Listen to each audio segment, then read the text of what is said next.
నేను చెప్పండి దాదాపు 5 నెలల తర్వాత కవిత గారు రిలీజ్ కావడం ఎట్లా అనిపిస్తుంది? ఎట్లా చూడు? ఒకటండి, ఎన్ని రకాలుగా ఇబ్బంది పెట్టినా కూడా జ్యుడిషియల్ మీద మాకు నమ్మకం ఉంది. ఎటువంటి సాక్ష్యాధారాలు లేని సందర్భంలో 5 నెలల పాటు ఒక మహిళను ఎటువంటి సాక్ష్యాధారాలు లేకుండా కూడా ఏ రకంగా మీరు ఇంకా జైల్లో ఉంచుతారని చెప్పి ఈరోజు బెయిల్ మంజూరు చేయడం జరిగింది. ఖచ్చితంగా న్యాయం గెలుస్తుంది.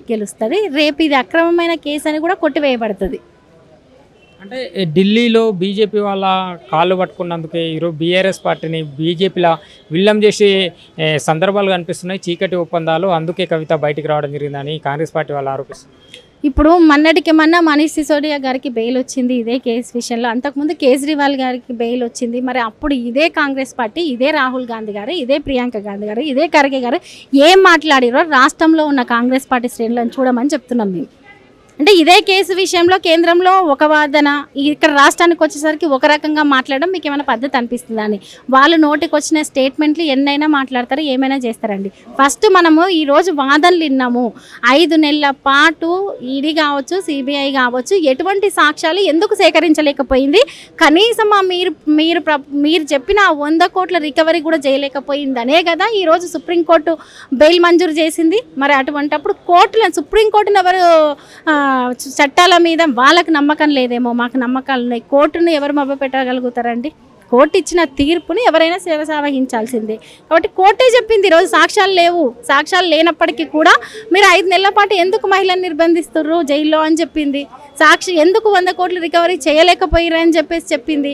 మరి ఇదే ఇక్కడ ఉన్న కాంగ్రెస్ పార్టీని మీరు మరి రాహుల్ గాంధీ గారు, కేజ్రీవాల్ గారి విషయంలో మాట్లాడారు కదా, ఇదే కేసు విషయంలో ఇది తప్పుడు కేసు అని. మరి మీరు బీజేపీ కొమ్మక్కైనట్ట మేము అడుగుతున్నాం. గత పార్లమెంట్ ఎన్నికల్లో కూడా బీఆర్ఎస్ బీజేపీ ఒక్కటైనందుకే వీళ్ళు చూడనట్టు ఉండి అక్కడ బీజేపీ వాళ్ళని గెలిపించే ప్రయత్నం చేసిండ్రు. అదే ఈరోజు బెయిల్కి నిదర్శనంగా చూసుకోవచ్చు.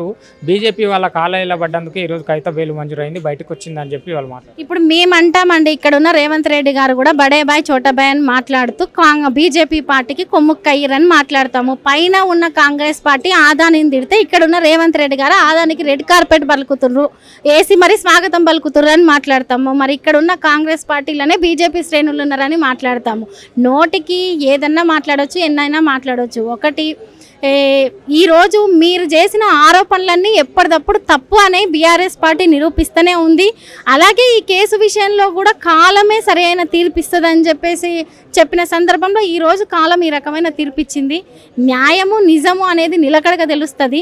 బీఆర్ఎస్ పార్టీ కూడా ఎంత బలంగా పనిచేసింది, ఏ రకంగా తెలంగాణ ప్రయోజనాల కోసం పనిచేసింది అనేది 8 నెలల కాలంలో మీ పరిపాలన చూసిన తర్వాత ప్రజలు మాట్లాడుకుంటారు. మీరు ఈరోజు డైవర్షన్ పాలిటిక్స్ చేయడానికి, ప్రజల్ని మభ్యపెట్టడానికి ఏదో ఒకటి ఇష్టం వచ్చినట్టు, ఇప్పుడు బీఆర్ఎస్ బీజేపీ అనేవి ఇష్టం వచ్చినట్టు మాట్లాడవచ్చు. కానీ ప్రజలన్నీ గమనిస్తుర్రు, చూస్తుర్రు. 8 నెలల కాలంలో మీ పాలనను చూసిర్రు. వాళ్ళే రేపు నిజమేంది అబద్ధమైందని తెలుసుకుంటారు, తెలియజెప్తారు. వాళ్ళ చీకటి ఒప్పందం బయటపడ్డది. ఇప్పుడు బీఆర్ఎస్ ఇక విల్లం కావడం ఒకటే మిగిలింది అని చెప్పి మాట్లాడుతున్నారు కదా. తెలంగాణ కోసం కొట్లాడిన పార్టీ ఇది. ఈ రోజు వరకు ఈ పార్టీ బీఆర్ఎస్ పార్టీ విషయంలో ఎన్నో అపోహలు, ఎన్నో నిందలు, తెలంగాణ కోసం ఎన్నోసార్లు రాజీనామాలు, ఎన్నోసార్లు మళ్ళీ నిలబడి కొట్లాడాలు పడ్డ ప్రతిసారి ఎంత పడ్డారో అంతకు 10 పైకి లేస్తున్న సందర్భాలు బీఆర్ఎస్ పార్టీ చరిత్రలో చూసిర్రు. ఈరోజు వాళ్ళు ఎన్నన్నా మాట్లాడవచ్చు. రేపు ఇదే తెలంగాణ గడ్డ మీద 10 పుంజుకొని బీఆర్ఎస్ పార్టీ చాలా బలంగా ఉండబోతుంది. దానికి సాక్ష్యంగా వాళ్ళు కూడా నిలుస్తారు భవిష్యత్తులో. రాష్ట్రంలో ఏం నడుస్తుందంటే ఈ మధ్య కాలంలో సోషల్ మీడియాలో చూసుకుంటే బీఆర్ఎస్ మీద కాంగ్రెస్ మీద బీఆర్ఎస్ పదే ఆరోపణలు చేసుకోవడం, సవాళ్ళు విసురుకునే పరిస్థితి. అక్కడ రాజీవ్ గాంధీ విగ్రహం విషయంలో కానివ్వండి, లేకుంటే కొన్ని విషయాలలో ఇవన్నీ ఎట్లా చూసుకోవచ్చు. ఇప్పుడు మేము కొన్ని రోజుల్లో అధికారంలోకి వచ్చిన తర్వాత అంబేద్కర్ ఆ ట్యాంక్ బండ్ చుట్టుపక్కల ఉన్న చెత్తను మొత్తం తీసిపారేస్తామని చెప్పి ఇక్కడ కేటీఆర్ గారు మాట్లాడడం, అక్కడ రేవంత్ రెడ్డి గారు ముఖ్యమంత్రి హోదాలో ఆయన ముట్టి చూడండి చెప్పుతో కొడతాం అనే విధంగా మాట్లాడారు. ఎట్లా చూడొచ్చు? ఒకటండి, ఇప్పుడు ఈరోజు తెలంగాణ అస్తిత్వాన్ని చాటే తెలంగాణ తల్లి విగ్రహం అది వ్యక్తిగతంగా ఒకరికి సంబంధించిన విగ్రహం కాదు, యావత్ తెలంగాణ ప్రజలకు ప్రతీక. చేస్తుంది. కాబట్టి సెక్రటేరియట్ ముందు తెలంగాణ తల్లి విగ్రహం ఉంచాలి అనుకోవడం, ఉండాలని కోరుకోవడం ప్రతి ఒక్క తెలంగాణ బిడ్డ ఆకాంక్షించేది. అదే దిశగా బీఆర్ఎస్ పార్టీ అడిగింది, అదే దిశగా పనిచేస్తుంది. ఈరోజు మీరు అది ముట్టండి ఇది ముట్టండి అని రెచ్చగొత్తే వాక్యాలు కాదు, ఆలోచించండి ఏది ఎట్లా ఎక్కడ పెట్టాలి, ఏ అస్తిత్వాన్ని కాపాడాలి. ఈ రోజు వరకు రేవంత్ రెడ్డి గారు జై తెలంగాణ అనే నినాదానికి దూరము. ఈ రోజు వరకు మనం చూస్తున్నాం లోగోలు మార్చి ఎటువంటి సందర్భాన్ని చూస్తున్నాము. అంబేద్కర్ గారి స్టాచ్యూ దగ్గర కనీసం అంబేద్కర్ గారి జయంతి వర్ధంతి వేడుకల సందర్భంగా కూడా ఎటువంటి లైట్లు లేకుండా దండలు మార్చని సందర్భాన్ని చూస్తున్నాం. అంటే ప్రతిపక్షంలో ఉన్నప్పుడు ప్రతి సందర్భాన్ని మేము సరివరించుకోండి అని సూచిస్తాం. మీరు చేసే పద్ధతి బాగాలేదు, తెలంగాణ అస్తిత్వాన్ని దెబ్బతినే విధంగా ఉంది మీరు చేసే పని అని సూచిస్తాం. ఆ సూచనలు కూడా మీరు నచ్చకపోతే రేపు భవిష్యత్తులో మేము వస్తాం కాబట్టి మేము వచ్చినాక ఖచ్చితంగా చేస్తామనేది చెప్తాం, అదే చెప్తున్నాం. కాంగ్రెస్ పార్టీ ఏమో బీఆర్ఎస్ బీజేపీలో వెళ్ళాం అవుతుందని చెప్తున్నారు, బీజేపీ పార్టీలు ఏమో లేదు ఇక్కడ కాంగ్రెస్ పార్టీలోనే వెళ్ళామని చెప్తున్నారు. ఏంది అసలు ఇప్పుడు కైతే కూడా బయటకు రావడం? అసలు ఈ బీఆర్ఎస్ ఎవరితో జత కట్టబోతుంది? బీఆర్ఎస్ తెలంగాణతోటే జత అండి. బీఆర్ఎస్ తెలంగాణ ఇంటి పార్టీ, బీఆర్ఎస్ తెలంగాణ అస్తిత్వాన్ని కాపాడే పార్టీ, తెలంగాణ పోరాటంలో నుంచి వచ్చి తెలంగాణ సాధన దిశగా అడుగు వేసి అభివృద్ధి దిశగా పరుగులు పెట్టించిన పార్టీ. కాబట్టి భవిష్యత్తులో కూడా తెలంగాణ ప్రజల సంక్షేమం గురించే బీఆర్ఎస్ పార్టీ కొట్లాడుతుంది. ఎవరి ప్రలోభాలకు లొంగే పార్టీ కాదు. అలా ప్రలోభాలకు లొంగదలుచుకుంటే 5 నెలల పాటు జైల్లో ఉండాల్సిన అవసరం లేదు కదండి. ఈ 9 నెలల పరిపాలన మీద ఏం చెప్తారు మేడం?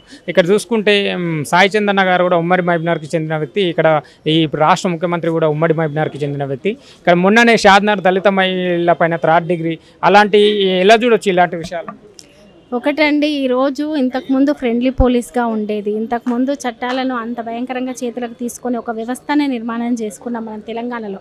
ఒక శాంతియుతమైన వాతావరణాన్ని నిర్మాణం చేసుకొని అక్కడక్కడ అశాంతి నెలకొనే పనులు జరిగినప్పటికీ కూడా ఎప్పటికప్పుడు పరిష్కరించుకుంటూ ఉన్నాం. ఈరోజు పాలన అస్తవ్యస్తంగా అయిన సందర్భాన్ని చూస్తున్నాము. అక్కడ చూసుకుంటే దళిత మహిళల మీద, చెంచు మహిళల మీద, లేకపోతే 1800 అత్యాచారాలు 8 నెలల కాలంలో జరిగిన దాడులు అనేకం చూస్తున్నాము. కాబట్టి ఇవన్నీ భవిష్యత్తు తెలంగాణ తరానికి చాలా ప్రమాదంలోకి నెట్టివేయే పరిస్థితుల్లో మనం ఉన్నాము.